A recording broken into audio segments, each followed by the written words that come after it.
In the U.S. constitutional system, we the people are free and sovereign because we hold all the political power. We delegate a certain amount of our power to government. Government which will always be subordinate and accountable to we the people, and we will charge government with certain duties, and government will discharge their duties by writing laws in the public interest. But the one thing that no public law can ever do is to violate the private rights of the free and sovereign people who live there. Ta-da! Right? And isn't that brilliant? I mean, isn't this a beautiful frame? And let me tell you something, folks. This is brilliant. And let me tell you something. This is beautiful. And let me tell you something else. We've never tried it. Because before I go any further waxing poetic about the brilliance and beauty of the U.S. Constitution, I got to ask, in what year is this document either drafted in secret convention or is it actually implemented? 1787. Nicely done. 1787 is the Constitutional Convention. 1789 is the ratification date 2 years later. The reason I want 1789 on the board is because that's the creation, formally, of the United States of America. And so now that we know that legal personhood means the ability to assert rights, who gets to be a legal person? Who is part of we the people in 1789? What are their characteristics? Landed. Is it it? Yeah. That's a lot of characteristics. So you got to be white to be a legal person. You got to be a man to be a legal person. You got to be property owning to be a legal person. And in almost every state, you had to be in the right religion. So you know what percentage of the adult population living in the newly formed United States of America were actually legally persons? What percentage? 15%? 1%. Listen, the 1% is great. But you know what? Come on. That's a cute thing. 1%. Don't be so cynical. It's not 1%. It's 5%.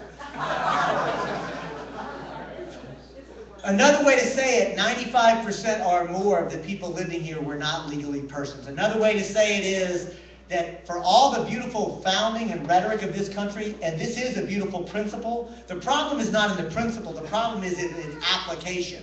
Because obviously the founding of this country, it was an intentional violence against the indigenous human beings who already lived here. It was a founding violence against the Africans who were brought at the barrel of a gun and forced to build this country with slave labor. It's a founding violence against the women who couldn't even enter into contracts because they didn't have capacity. They were like children. Women couldn't even own property. Women were property by any reasonable understanding of that word. See, the point I'm making is that the framework that we're taught as children, this is a brilliant framework. But the problem has always been on who is a legal person. And as the late, great Howard Zinn said, the entire history of the United States has been a series of struggles by actual human beings to be defined as persons with rights under our Constitution. That's so important, I want to say it again. The entire history of the United States can be seen as a series of struggles by actual human beings to be defined as persons with rights under the Constitution. And so, now that I've laid this out, I have to ask, does this make sense? Right? I mean, isn't this a good way to do this? We should try that in this country. It would totally work. Because here's the thing. I'm telling you that we never had it to begin with, and we still don't have it now. And a big part, not the only part, but a big part of the reason is because of the operation of the most dominant institution on planet Earth today, the large transnational corporation. And it might ask us, where should a corporation go here? And so let me now just ask you, anybody know what it takes to form a corporation in Florida today? $65, and as long as you file your paperwork correctly and your $65 check clears, you know what the state of Florida will do? What will they issue you? A charter. And that's the birth certificate. You know how long your charter can last in Florida? Forever. A hell of a lot longer than anybody in this room is going to last. And you know what you can do with a corporate charter in Florida? You know what you can do with your corporate charter? Here's what the Florida State Legislature says in the Corporation Code. Anything legally permissible. Apparently, if you have enough money, you can do illegal things. But the point I'm making is we don't even think about this institution that is like omnipresent for us, right? I mean, we don't even think about what are the first principles of it. And now, my friends, I'm going to take you back to 1789 and the founding of this country and tell you what it once took to form a corporation in every state in the Union, and this was true for the next 75 to 100 years. Watch this. First, you had to apply, but your application went to the State House of Representatives, where they discussed it, debated it, and voted on it, and you had to get a majority vote. But even with that majority vote, that's not enough, because now your application goes to the State Senate, where they debate it, vote on it, and you have to get a majority vote. But that's still not enough, because now your application goes to the governor, who has to consider it and to be willing to sign your application. Does that sound anything like a corporate charter today? Of course, now what did I just describe, actually? How a bill becomes a law, right? The lawmaking process. And anybody besides me ever worked on trying to get a law passed? How hard is that? It's really tough. See, the point is, I want you to consider this. Just the privilege of limited liability incorporation was once the functional equivalent of getting a law passed. And get this. If you were granted, because it's a privilege, not a right.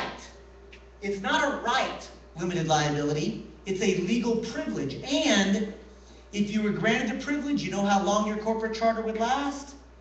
5 years, 10 years. Every corporate charter was limited in time, and at the end of that time, the corporate charter just dissolved. The business could continue, but the principle of limited liability ended. Oh, and get this. If you were granted the privilege of limited liability, the corporate charter could only be used for the specific type of business that you had applied for. And if you did anything else, do you know what happened to your corporate charter? It was revoked. It was revoked for going what's known in Latin as ultra vires, or beyond the authority of what you were granted to do. And by the way, even if you were operating in the limited time period, even if you were doing the specific narrow type of business that you had been granted your charter to do, if you ever did anything that violated the public trust, do you know what happened to your corporate charter? It was dissolved or revoked. Corporate charters were routinely revoked for merely acting outside the public interest. So a pop quiz, my friends. Somebody name a single one of the Fortune 500 corporations that could even exist today with those political restrictions. None. Not a single one. Now, there are thousands, tens of thousands, millions of small and mid-sized corporations that could continue to exist, but the point I'm making is these huge transnational corporations couldn't even exist if we had the same political will and the same political restrictions in place that were once in place in this country. This is not David Cobb's wishful thinking. This is not just what the Move to Amend Coalition would like to see. This is not just the Green Party's position on corporations, although it is. What I'm suggesting to you is that our political process once appropriately controlled the corporation as an instrument. Now, I'm not saying it was the land of milk and honey. Slavery existed. The patriarchy against women was politically and culturally real and oppressive. Racism and white supremacy was real. The exploitation of working class people was real. But what I'm saying is the corporation as an instrument was appropriately controlled. And now that we know that it takes an action of state government to create the corporate charter, we understand that the corporate charter can be used to hold the corporation subordinate and accountable. We understand that the corporate charter describes the duties of what a corporation is. And it should be obvious that we should never grant something like this unless it serves the public interest, or at least doesn't harm the public. Isn't it obvious that a corporation should go here? And now, my friends, I just want to thank you for your patience, because here comes the punchline. When the U.S. Supreme Court comes waltzing in, and in an act of supreme judicial activism says, we're going to tell you, 9 of us, hell, 5 of us, are going to tell 300 million of you that you have to now treat a corporation as if it's a person with rights. It perverts the whole framework. See, corporate personhood is a shorthand for the idea that a corporation must be treated as if it's a person with constitutional rights. And a corporation having constitutional rights is not just a stupid idea, which it is.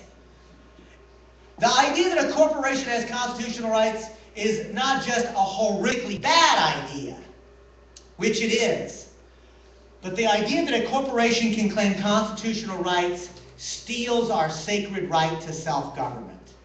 And what chaps my hide to no end is that they use the legal system to legalize the theft of the promise of a democratic republic. Because at the end of the day, I want you to be clear about something. The Move to Amend coalition that's growing by leaps and bounds is not an issue. It's about the principles for how our system operates, which is why, and get this, remember at the beginning I told you that ask yourself, is this a story that only liberals or progressives or radicals can hear? Well, my friends, I've given this presentation at Occupy encampments across this country, and you know what? I get cheers and I get applause, just like I've gotten from you tonight. But you know what? I've also given this presentation at Tea Party rallies, and you know what? I got cheers and I got applause. However, I have to admit, the cheers and applause comes in different places. But the point is that this story of how our framework is supposed to operate, if we maintain that the principles that money is not speech and that corporations don't have constitutional rights, if we hold those two, we can build a movement that will cut across party lines, it will cut across political ideologies. We will bring Tea Party and Occupy and people, who we'll have dog lovers and cat lovers together. Point I'm making is this, that we are in the early stages of this movement.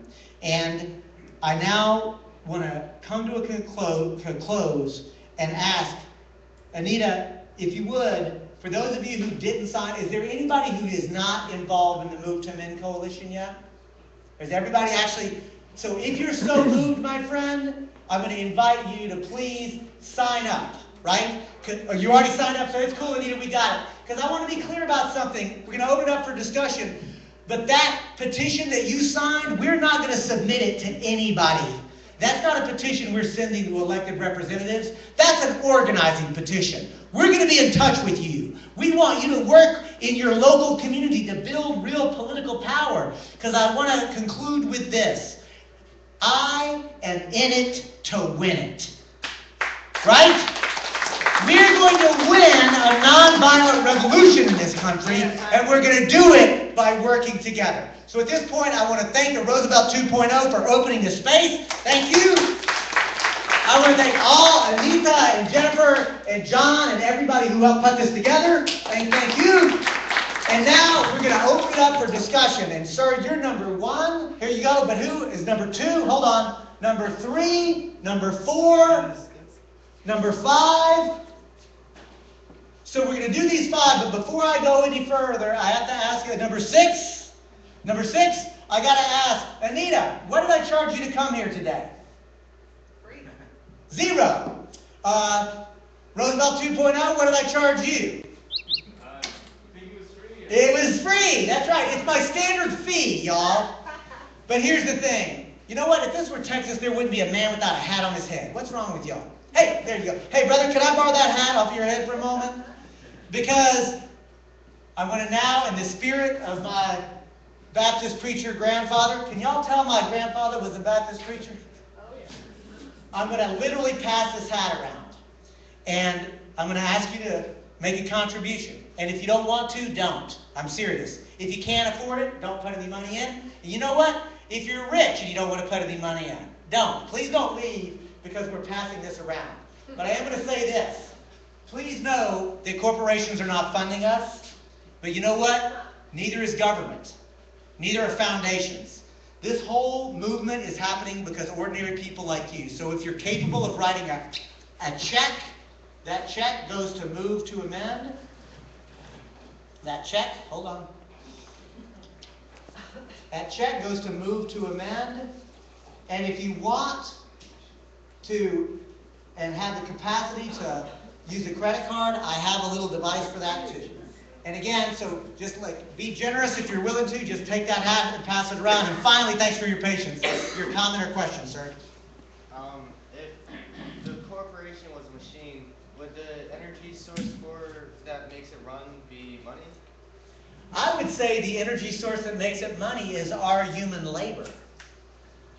I would say the money is kind of the lubricant for it, but deeper still, just like in the Matrix, the real energy source of the corporation is our labor and our work.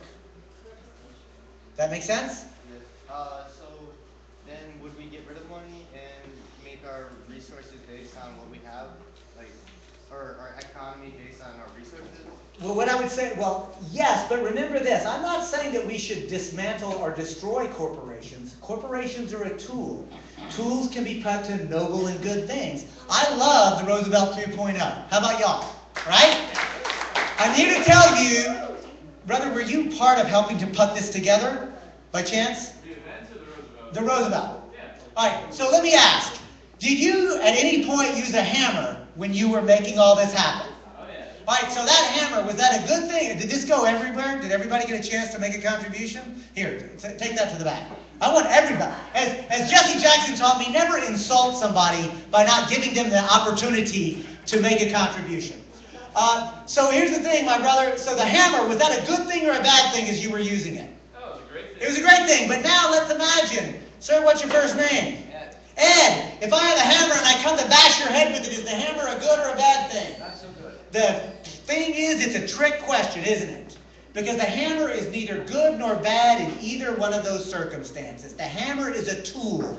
The point I'm making is corporations can be put to good use or to bad use. So I'm not saying we should dismantle the corporation. I'm saying we need a legal system, a political system, and an economic system that is ecologically sustainable, that's not exploiting and oppressing either the earth or human beings. And, by the way, let's be fair to each other. You know, I'm reminded about, because money comes up a lot, and my daddy once said, son, money is a lot like cow manure. If you pile it up in one place, it stinks like the shit that it really is. But if you spread it around, you can do a lot of good with it, and you can grow things with it. See, I think the problem is not money, or not even the corporation. I think the problem is that we are concentrating money in such small hands that the whole system stinks. Who's number two? Yes, sir. Okay, first of all, it's almost impossible not to agree with what you have said. Almost impossible. I would say you have done I like that. a great job. There's a but is coming here. Okay, no, it doesn't do that. I just came from Europe where I lived for the last 7 years. My son is an activist, Alexander Scar. Aha! Hey, may I say, I know how you do good work. Thank you so much. I am a professor, a Harvard University graduate, many other things, but that's not the issue. The issue is, this is a tough question, because I was in Spain when the Indignados movement began. And the main premise of Indignados was that they were not going to vote for any of the two political parties, which they correctly assessed were responsible for all the ills of the society. And the Occupy movement began with the same premises. Not only that, they began by stating very clearly that they also took the example from the Arab Spring and from the Indignados of Spain. To make the story short, however, there has been a lot of corruption, infiltration.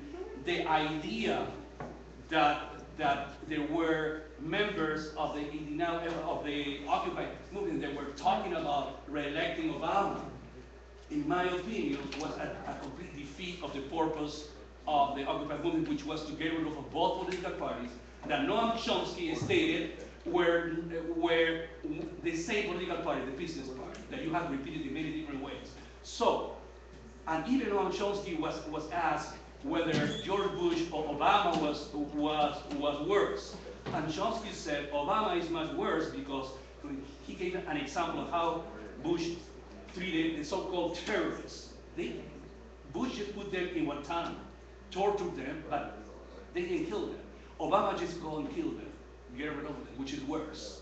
So how come the Occupy movement that began with this beautiful, fresh idea by the young people, all of a sudden couldn't accomplish the task, and Obama was reelected? My question to you is part of an answer. Isn't the propaganda is working still beautifully in this country? Isn't that the infiltration is working beautifully to the point that even people from the Occupy movement we're talking about re-electing Obama? For me, that is something that it doesn't make sense. Something is wrong with this movement. So that's deep, and it is a hard question, so I'll try to be brief and candid and honest. I think that we have to recognize that there is something very important implicit in, what's your first name, sir? Enrique. Enrique. Something very profound in what Enrique has said, and that is this: that principled liberals and progressives have been, and principled Democrats have been lied to and sold out by the ruling elite of the Democratic Party, and the ruling elite of the Democratic Party are basically doing the bidding of corporate America and Wall Street. That's truth. But there's an equal truth that is also interesting, Enrique, and that is this: that principled conservatives have been lied to and sold out by the ruling elite of the Republican Party, who are doing the bidding of the masters at Wall Street and the banksters, right? The point I'm making is this: that it's true what you say, but let's just acknowledge that what we're talking about is a ruling elite that are in control of both political parties. Now, I did not vote for Barack Obama. I'll just say that right up front. So by the way, I gotta say something, my friends. I personally am not disappointed by Barack Obama, because he's doing exactly what I thought he would do. Right? But I recognize this, that there are other people that are working in this movement who did vote for Barack Obama, and I will respect that. I have a difference of tactical opinion. But what's interesting, and I think, and I'm trying to really get to the root of your question and the challenge, and it's, as you said yourself, it's a hard question you've asked, right, Enrique? The thing that Move to Amend is doing is saying we're going to build independent political force. Independent, truly, of either the Democrats or the Republicans, or for that matter, independent of the Greens or the Libertarians. Because at the end of the day, we need to build a which side are you on moment in this country. Are you on the side of the people or the corporations? Which side are you on? And the way we do it is a pledge to amend. We ask everyone running for office, whether you're an independent, a Green, a Libertarian, a Democrat, do you believe corporations have constitutional rights? Yes or no? Because it matters. And it matters to the 250,000 people that we represent, and soon it'll be the 1 million people that we represent, and soon it'll be the 2 million and the 5 million, right? If we do our work, Enrique, we'll be able to say, this is the question. And it doesn't matter what party you're in, it doesn't matter whether you're an incumbent or a challenger. We need to make this the question that we ask of every candidate, whether they're elected or whether they're running, and we force them to answer the question. And we say, you know what? If you're supporting corporate America, then you're not supporting me, and I don't support you. I don't care what party you're in. That's, I think, the answer to the question. We've got to build that. We're beginning at Move to Amend because we have people from multiple parties in our movement, right? The question, like, we're growing like wildfire. The question, yeah, you can applaud that. The question, though, the real question is going to be, even as we're growing, are we going to be true to our principles? Or are we going to cower before a two-party system that says we have to vote against the candidates that we hate rather than for the ones that we like? That's the moment. That's the moment. Yes. I promise. One last question. Make it shorter, though. Very, very short. What do you think about the role of leaders? Noam Chomsky said something beautiful, very profound. He said, if we are going to rely on leaders, he was talking about in politics, yes. not in corporations, but it can apply to corporations. If we are going to rely on leaders to tell us what to do, we are starting on the wrong foot. Yeah. Now, we should first organize as a community, decide what we should do, and then if somebody wants to represent us, okay, we can invite these politicians, say, are you willing to do what we have already decided? Depending on his or her answer, we're gonna figure it out whether we're gonna accept that person. That, in my opinion, is real democracy. Perfecto, senor. And here's the thing, I just want to add to that. But what do you think? Well, of course I agree. How could I disagree? And I want to really lift that up. Ella Baker, who was a famous organizer during the civil rights movement. Yeah, Ella Baker. Ella Baker said, and she loved Martin Luther King Jr., but was actually, this is the way she was critical of him. A loving critique, but she said, Martin, a truly strong people don't need such strong leaders. And I think that there is something to that we have to understand that people who are leaders of a real movement have to come out of the movement, have to be responsible to the movement. Because it's not even that I want to go to them and say, well, these are our demands, will you champion them? You know what? I want people to look around here and ask an honest question. Are there people here in the next 2 or 4 or 6 years who could see themselves saying, you know what? I'm down with Move to Men and I'm ready to run for office. I'm ready to run for office on this analysis. I'm ready to run. I'm ready to champion, right? That's where we'll know that we're really maturing as a movement. Number 3. My trick only works, y'all, if you remember your number. Yes, ma'am. I wasn't 3, but I'll. Okay, well, we have some. If nobody steps up, you will be 3. Okay, I'll be very brief. I was 3, but I was. Okay. Go ahead, but it's all right. No, I just, our case got dismissed with Occupy Boston. As you probably know, many cases of Occupy got dismissed. So, what do you think now for the movement, now that we're not so much focused on fighting it in the courts? You know, what do you think the movement can go from here? Here's what I would say is, very quickly, because that's a deep question, and I want to be clear that these are my thoughts, and I am not telling Occupy what to do, right? And I say that because I have too much respect for Occupy as an independent force that I want to collaborate with. But I will say this, the things that I'm looking at Occupy that look the most promising, Occupy strike debt. Like, right? Imagine the ending levels. What would it look like in the United States if everybody with debt actually said, we're not paying? Yeah, right. Do you know what the Indignados did that should be done here? They indicted the most important financier in Spain. Sure, it happened in Spain, it's happened in Iceland. So here's the thing, Occupy strike debt. That's one really good example. The second one, Occupy Sandy. I mean, the corporate media is not covering the fact that the single most profound thing that happened after Occupy Sandy didn't even happen out of the government, y'all. Ordinary people got together and not with charity, but with mutual aid, helped each other. It's an amazing thing. We can do this. So Occupy Sandy, mutual aid societies being replicated, which, by the way, sounds a lot like the anarcho-syndicalists of Spain as well, right? There's a lot to be learned from that model as well. And the third thing that I really want to sort of lift up in Occupy is something called Inter-Occupy, where folks are beginning to coordinate across sectors, across geography, locality, and regions, and saying, all right, what does Occupy 2.0 look like? I can tell you this, in the summer of this year, Kalamazoo, Michigan, Kalamazoo, y'all. What? Kalamazoo in the summer is hosting an Occupy National Gathering.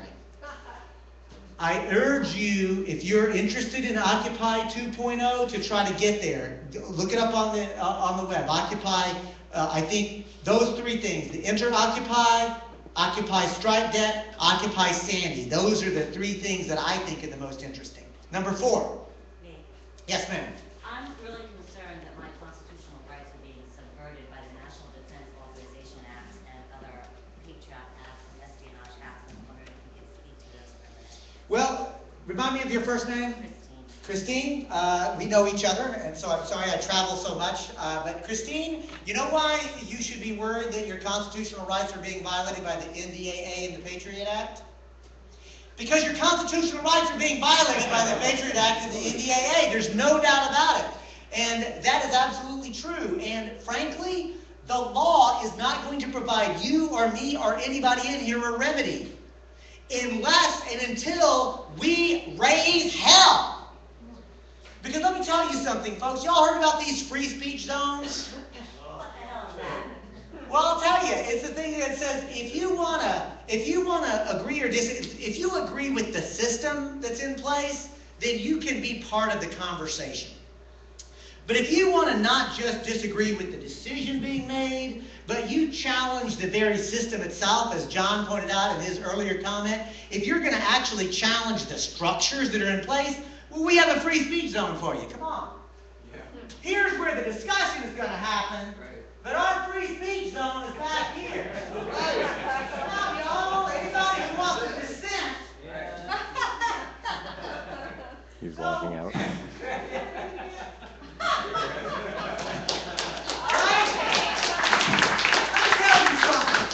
As a lawyer, the only bit of actual legal advice I'm going to give you here tonight, and I hope you'll all take it. I believe my free speech zone is wherever the hell I happen to be standing.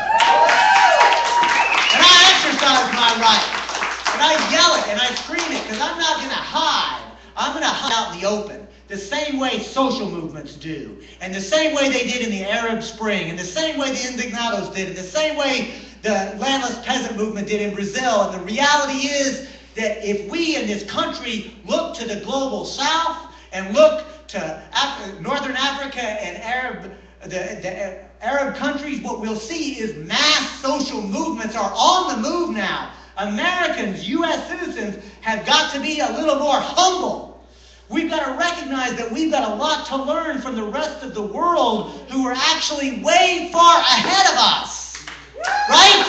They have really done a lot more work on how social movements can both build and cohere and, done right, elect somebody like Evo Morales, who is the first indigenous person ever elected in Bolivia.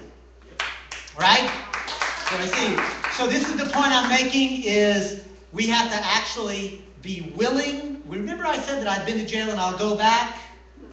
We have to be willing to put ourselves on the line. And now a pop quiz. How many people besides me have been to jail for justice? Stand up, y'all. Stand up. Give these people a round of applause. And here's the thing. Let me just ask, so sir in the back, we haven't heard from you. How did it feel to go to jail in that circumstance? Talking to me? Yes. I was proud. You were proud, right? Now, it was probably scary when it was happening, or at least it was for me. I've been arrested multiple times. It's never fun in the moment. But let me tell you something, folks, for real. Once you've gone through that, your pants will fit a little different. I mean, my jacket just falls around my shoulder. Know what I'm talking about, Al? I somehow move through the universe different. Because I've been able to look squarely at the police state and say, I'm not scared of you. Or better still, I am scared of you, but I'm going to overcome my fear. I'm going to do what needs to be done. Because see, that's what movements have to be willing to do. Let's go to number 5. 5 here. Yes, sir. Hi, I'm Jeff Roby from the Green Party of Pasco County. Hey, Jeff. Hello. And I look at, pretty much everything from the viewpoint of how to grow the Green Party. And here's an idea I've been kicking around,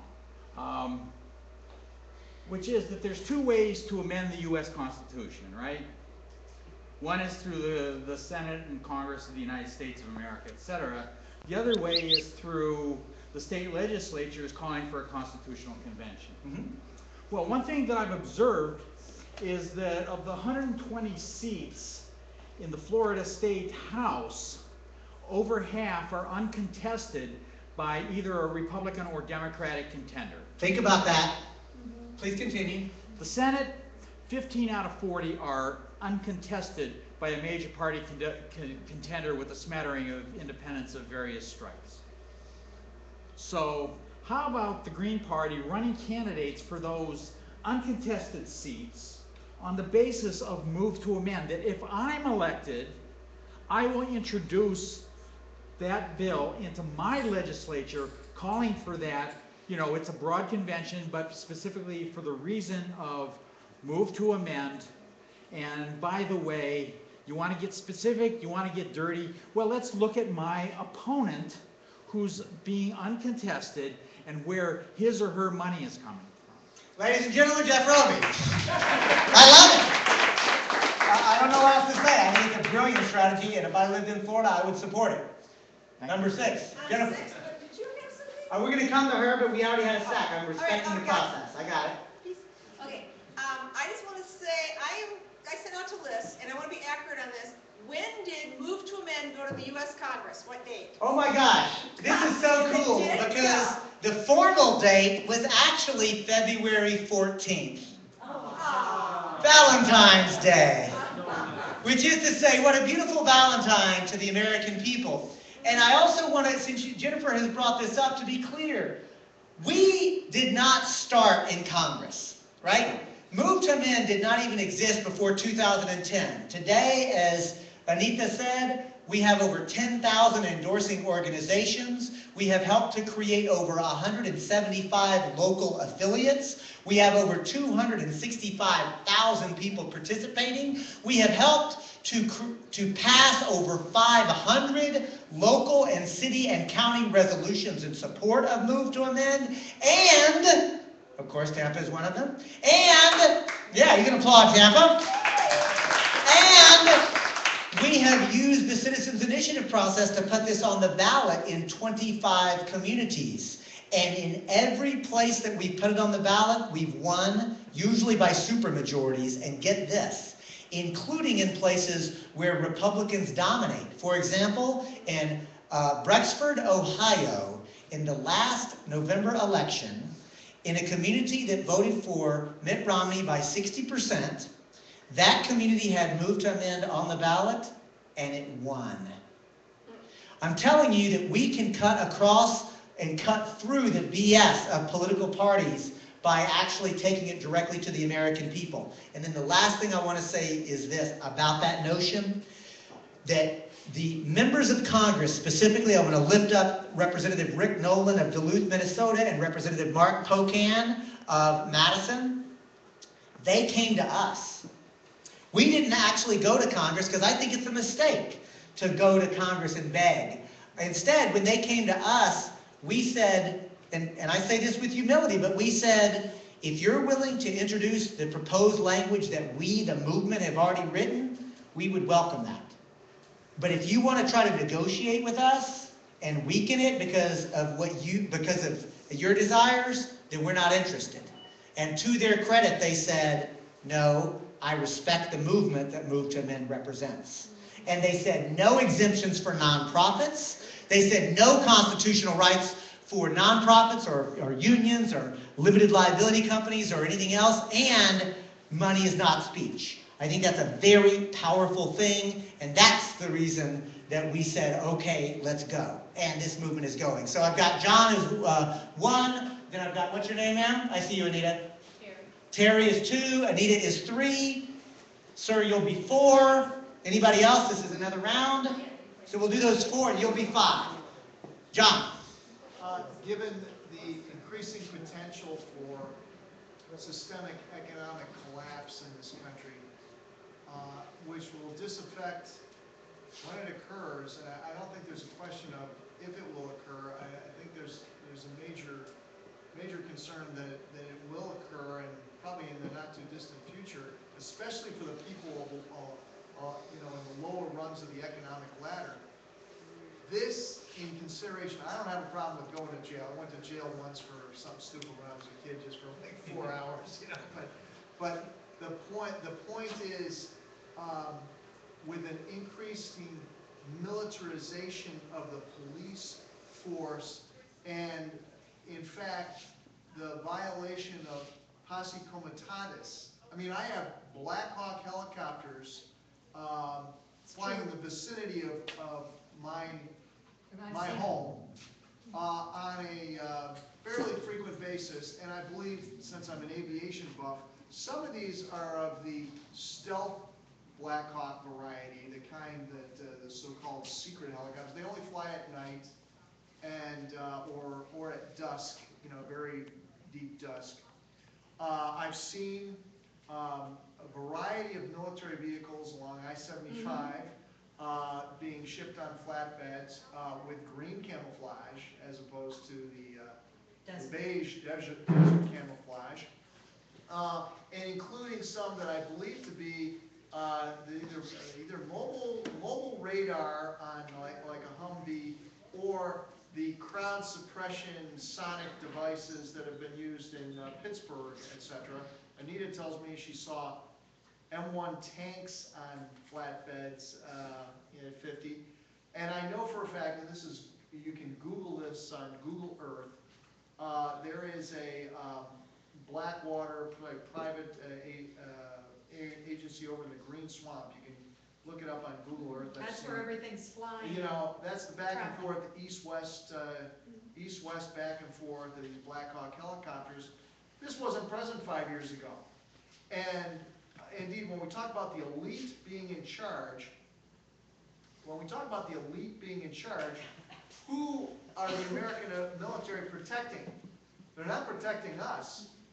We, as I said earlier, we are the enemy of the establishment and the status quo. So how are we gonna address that? I think for this to really take hold hardcore, it's going to, there's gonna be a lot of pain. There hasn't been enough pain felt yet. More pain, but not quite enough pain. If we had a lot of pain right now, we should have hundreds of people crowding in the street for what is being said here tonight. I'm concerned of what's going to happen, you know, to people, especially at the lower rungs of the economic ladder as this thing goes forward. I guess, well, there's not a question there, so I'll just say me too. I'm concerned.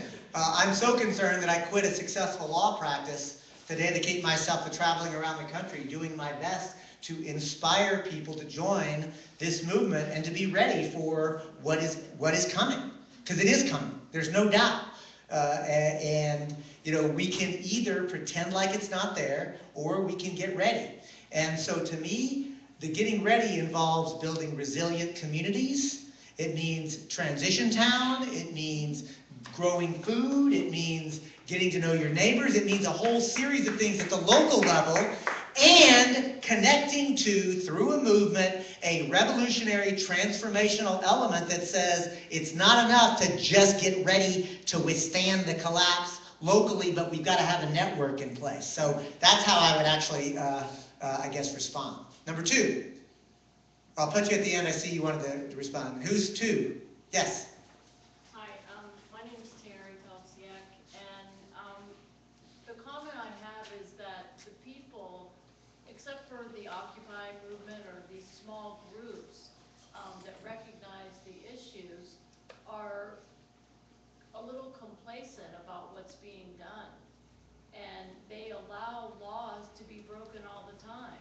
And they don't, people generally know that there's things going on, but they feel powerless to change them. I mean, it's like going to the school board meeting, you know, unless you have a lawyer behind you, they're not going to listen to you. And it's the same with any kind of oppression. So I guess, Terry, what I would say is this, that the problem is that we have been trained and have acclimated this idea of an individualism, and that what can I do? Part of the problem is that we have not collectively organized ourselves to act in a collective fashion. I do think that that's like, if we don't do that, we can't win. I mean, there's like every social movement has proven that only by actually organizing collectively for power. And that's the reason why, as wonderful it is to grow food, and I do grow food when I'm home. Actually, the people that I live with grow food, right? And I enjoy it whenever I'm there.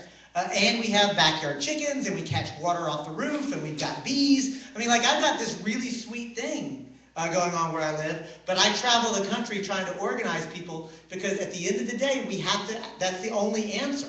And, like, so I don't know what else to say. That's what we've got to do. Just for a second, I think Very quick, John. Don't be as long as you were before. I know. Two systems of justice, I think, is what she's talking about. There's a justice for people like us, and there's a system of justice for Goldman Sachs, JP Morgan Chase. That's what she's talking about. Number three, Anita? I have a couple comments to make. Number one, I can vouch for everything John says, because we don't live too far away from each other, and I have seen the military hardware and the Black Hawk helicopters. And of course, you know, when you tell people about these things, they call you a conspiracy theorist. but these things are very real. Also, I wanted to let everybody know here that the transition Tampa is official now. So we do have a transition Tampa, but I wanted to make everybody here aware of that. Also, David, I was going to ask you if you could give a short rundown on the other corporate personhood bills, who's fronted them, and why they weren't complete. Well, sure. I mean, that's a kind of a deep question, so I'll do it. What did I do with mine? So the thing is that Move to Amend has two basic demands in our constitutional amendment. One, to abolish the idea of corporate constitutional rights. Sometimes I call this the well-duh demand. Only human beings have constitutional rights. No exemptions. There are some groups that are saying, okay, we want to abolish corporate constitutional rights for for-profits, but we want to create exemptions for nonprofits or unions or other things. So no exemptions. That's one problem. Another problem is our demand is to also eliminate the idea that money equals speech. Because money isn't speech, it's property. And if money is speech, as the Supreme Court has said, then it allows rich folks to give unlimited amounts of money in elections. And I don't care whether it's George Soros, purported liberal, or Sheldon Adelson, purported conservative. I don't want any wealthy person to be able to control the entire political process. So Move to Amend is unique in saying we must abolish all corporate constitutional rights and make it clear that money is not speech, so that campaign finance laws at the local, state, or federal law can be enacted, because that's a political question, not a constitutional one. So what's unique about us, Anita, is I say it with respect, I think we're the only movement that is actually commensurate with the problem, right? Because if we just get money out of elections, which we clearly need to do, corporate lawyers can still overturn any democratic law that we pass because they claim it violates the 14th Amendment rights or the 4th Amendment rights or the First Amendment rights. See, they'll overturn not just campaign finance laws, they'll overturn public health laws and public safety laws and worker protection laws and a whole series of laws. And if we just get control of the corporate form but don't deal with money in elections, then the wealthy elite will just continue to control the process. We must do both, and with respect, Move to Amend is the only grouping that does both, and isn't it interesting that we're also the only group that's not based in Washington, D.C.? Oh. Humboldt County?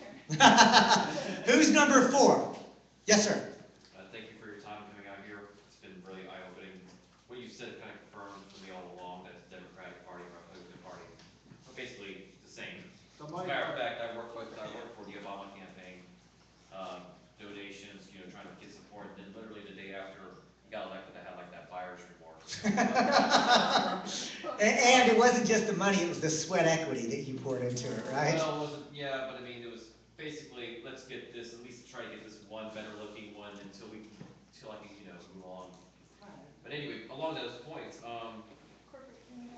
how frustrating is it for you to be able to be in a party where, and maybe you can speak to, I know it's going to be a hard question to answer, but what are the causes or what are the reasons why the process of being able to get away with a Democratic and a Republican solely having spotlight every time there's a campaign, and to the exclusion of your party and all these other parties, how have they been able to get away with that, and how do you continue to do what you do, run for office, knowing that there's not a snowball's chance of hell of being elected because you're not even allowed to participate in the debates and whatnot. So what's your first name? Chris. Chris, I think that you you implicitly started my answer. So I think it's important to really have some clarity here. That the Democrats and Republicans have conspired to create structural barriers to participation.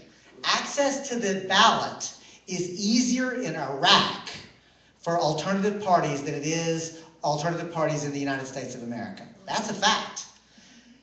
The reality is that independents like John and Greens and Libertarians are not allowed to participate in the debate, so that people don't even hear our voices. That's a fact, right?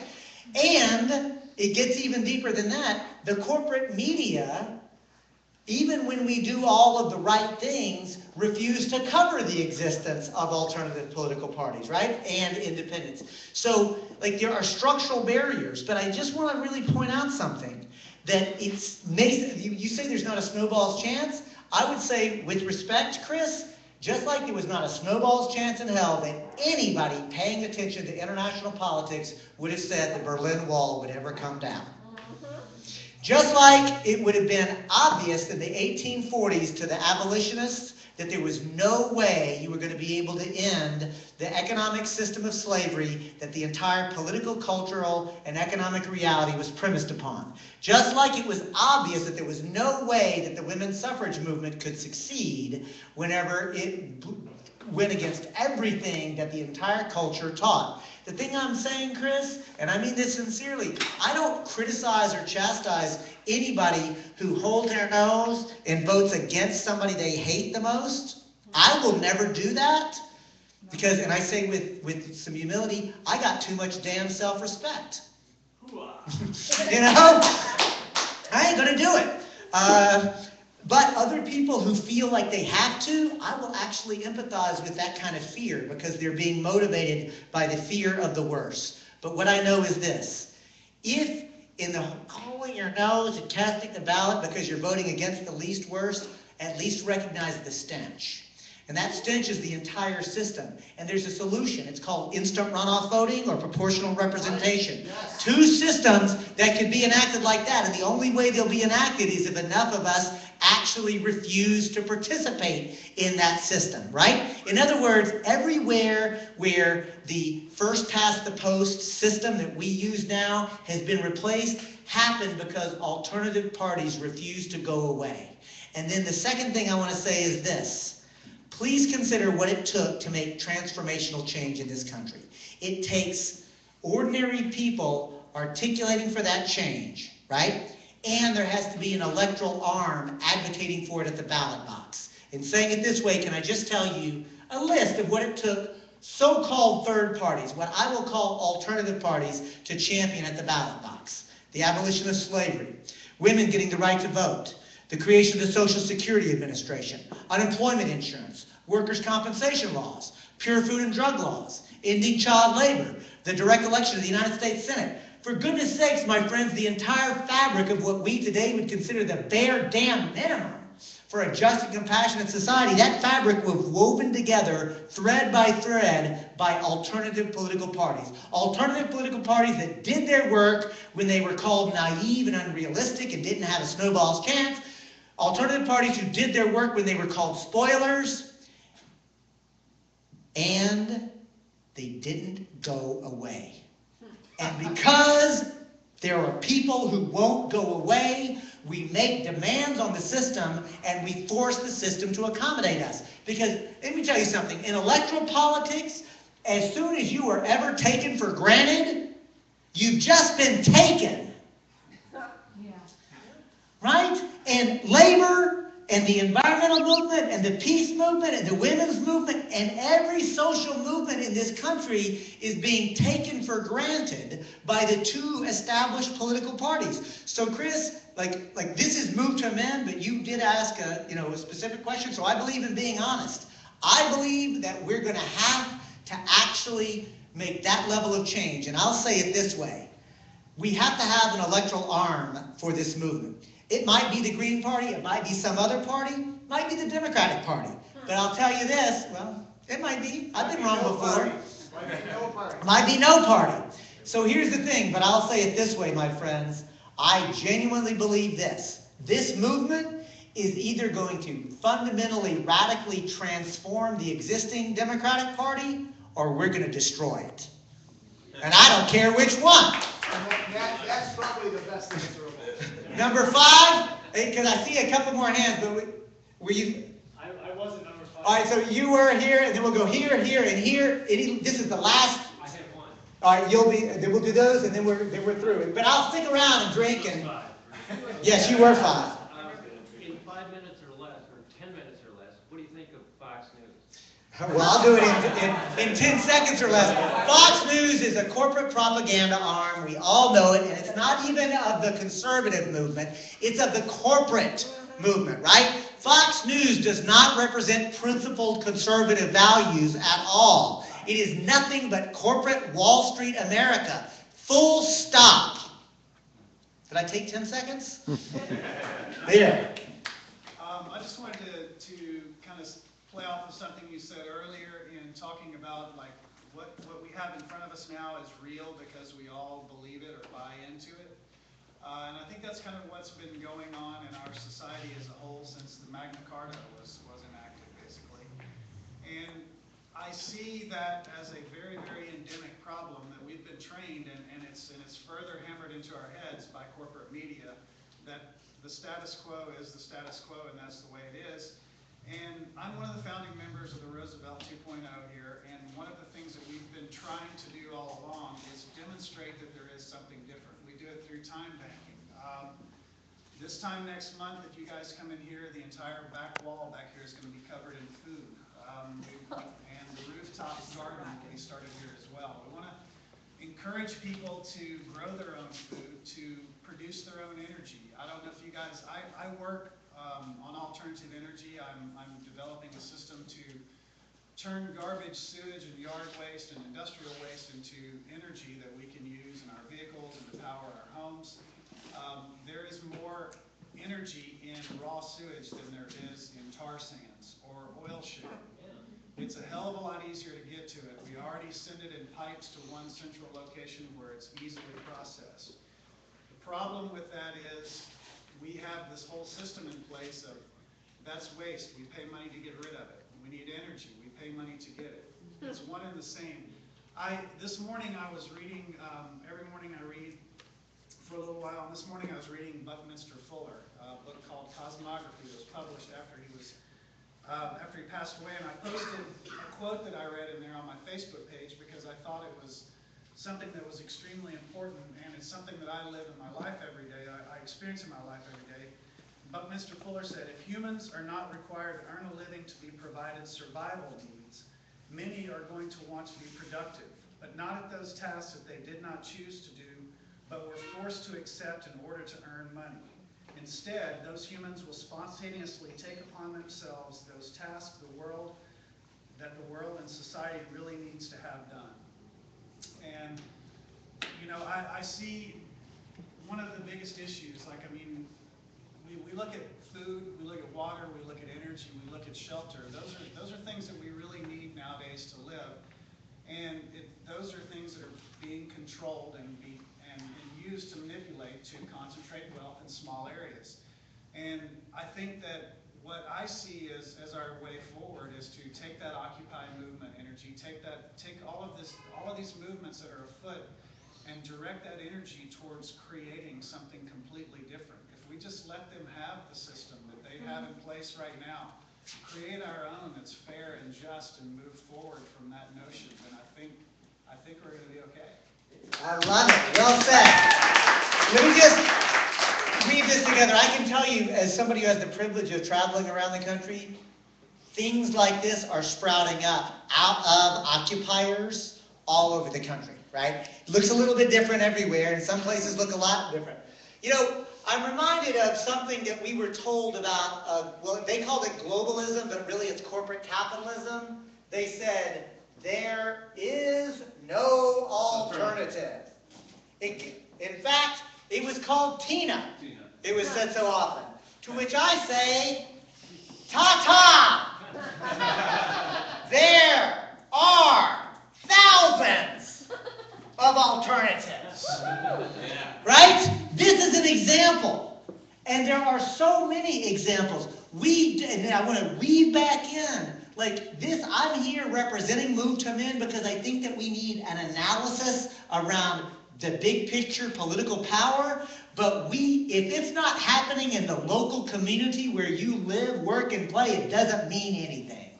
Like, we've got to actually make it meaningful in people's lives, the way you are experiencing. And you know what? Honestly, the way I'm experiencing. And you know what, y'all? I grew up in poverty. And I don't say that so you'll pat me on the head. I do say it partly because as a white person, nobody would think that, because that's what white skin privilege does for me. You would not know that I grew up in poverty if I didn't say it, because I'm white. Let's be honest about that. Right? But here's the thing.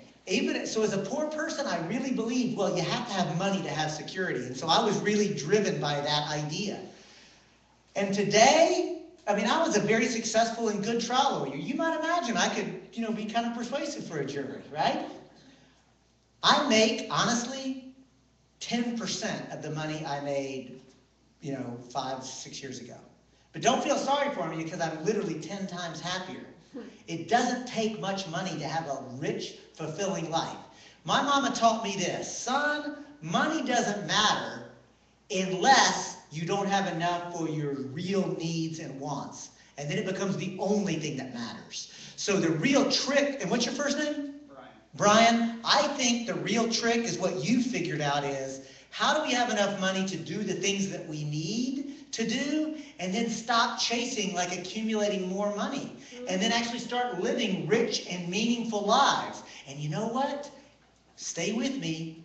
That is an opinion that principled conservatives share with us. I want you to think about that. We can transcend what we were trained in this binary way of thinking Republicans or conservatives are the enemy. And if we actually get down to it, let me tell you something, my friends. I've never met a Tea Party person who did not love their grandchildren. I never met somebody who did not want to actually be part of meaningful, productive work in their community. So at the end of the day, I think that Brian's sort of exhortation to us to look around at creating alternatives that are meaningful, that put our psychic energy to work in positive and productive ways, that's the sweet spot. So all the stuff that we all talk about is all dependent on organizing. Do you have any books you'd recommend that you've read that really stuck with you on organizing? I certainly do. One is called the Organizer's Toolkit. I think that's probably maybe the single best one. If you go to the website, movetoamend.org, and make sure you get a brochure, there's actually a list, a recommended reading list, that's on there. I would also recommend the work of Gene Sharp, who actually talks about revolutionary organizing. And Gene Sharp actually talks about the importance of doing local community organizing, meeting people's needs, and cohering it into this larger meta-narrative so that people are beginning to self-reflect and talk about themselves as part of this movement. So I do want to use this, so those are the specific answers. And why I want to say, I mean, whatever it is that you're doing, I hope at the national level you'll start to think of yourself and talk about Move to Amend as a movement that you're part of, right? Because that's something, it won't take away at all from what you're doing here, but it starts to self-reflect. Before we go to the last public comment, I'm going to ask this question. How many people here have a Facebook account? Even if you hate that you have a Facebook account, how many of you have it, right? So here's the thing. If everybody who just raised their hands would use your status update to say, I just joined www.movetoamend.org. See, it needs the www at the front and the .org at the end, because of the magic that is that craziness, every one of your family and friends will not just see the Move to Amend, but the website will pop up in front of them. So honestly, how many people here would do that over the next 48 hours? Right? If you do it, you see 500 people will see that at least, probably more. I'm doing it now. All right, Anita. So that's how we can do it. I already did it before I came here. All right. You got the last public comment, and then we will stick. Helen, are we going to stick around here for a drink? Do y'all have a liquor license? Hang out for a drink. Okay. Okay. No donation, no license, just, hang out, relax. That's all we're on that. Okay, a question. You guys are all revolutionaries anyway. First a historic one and then a strategic one. The historic one is that you mentioned in the early foundation of the American Revolution, suddenly people that were on their knees and were supplicants in a very short period of time. 10 years. 10, 15 years. Yeah. Changed. Yes. And explore that historically, because that's very interesting. And then on your 2 points that you just had up there, how do you answer the argument that those are necessary, but they're not sufficient? There needs to be a third point. Okay. There needs to be public financing of elections. Okay. It was Mencken who said, in Russia, they take the millionaires after the revolution, they take the millionaires and they send them to Siberia. In the United States, they take the millionaires and send them to the Senate. Unless we do what Canada and much of Europe does, to say, you want to run for election, you've got good guys here, try it. I got your question. Okay. So, let me reflect on the history of the American Revolution and be clear about something, my friends. Revolutions do not usually spontaneously erupt. Revolutions are usually planned, they are prepared for, and then they erupt when the conditions are ripe and ready. And that includes Václav Havel in the Velvet Revolution, that includes Aquino in the Philippines, that includes most of the Arab Spring. The fact that we didn't know that the organizing was taking place doesn't mean that it wasn't happening. It means that we didn't know about it, right? And so in the American Revolution, what we now know is that the committees of correspondence were meeting, and small groups like this were having conversations that for which they could have been put in jail at the time, and they were actually thinking about and planning it. The other thing that happened was a pamphlet called Common Sense by Thomas Paine that became the single most read item in the entire colonies, all of colonial America. The single most, in fact, people who could not read were gathering at coffee shops and tea houses and taverns like this and reading it together, which is to say we need more political education together. And I do think that although we didn't read a document together, and I say this with humility, but I think that what I tried to do is give you a story that I hope you can start to tell yourself about why corporations having constitutional rights is utterly and completely against our constitutional frame of government. It is unconstitutional what the court is doing, right? So what we're trying to do is create the psychic, intellectual shift. But just thinking is not enough, because we have to act, which is to say, again, Roosevelt 2.0 and Transition Town and passing resolutions and running for office. All of those things have to erupt. And typically, most revolutions, it's about a 10 to 15 year period where all of a sudden things to start to explode. And again, I'm not being sycophantic with the Occupy movement. The Occupy movement was reflecting a revolutionary ethos, right? That's the reason the Obama administration and the Republicans and the Democrats shut it down. They knew, they were scared, which is to say, they're still scared. Then the last thing I'll say about publicly financed elections, I personally support publicly financed elections, but I want to be clear, that's a political decision. How to best control the integrity of the election is a political decision. Other people can legitimately disagree politically and say, I think that we ought to just limit it to $100 or $500, or you could even say, I just want there to be full disclosure. The point I'm making is, I understand that that's the position that you take and that I take, but it's a political difference. It's not a principle that the only way to go with the Constitution is to require it. So that's the difference. I don't think that we should make a constitutional amendment that actually requires it, but if others do, I'm willing for that movement to change, but I'll tell you, the polling data doesn't show it right now. So that's how I want to answer it. I want to thank everybody for coming out. Again, I'll stick around.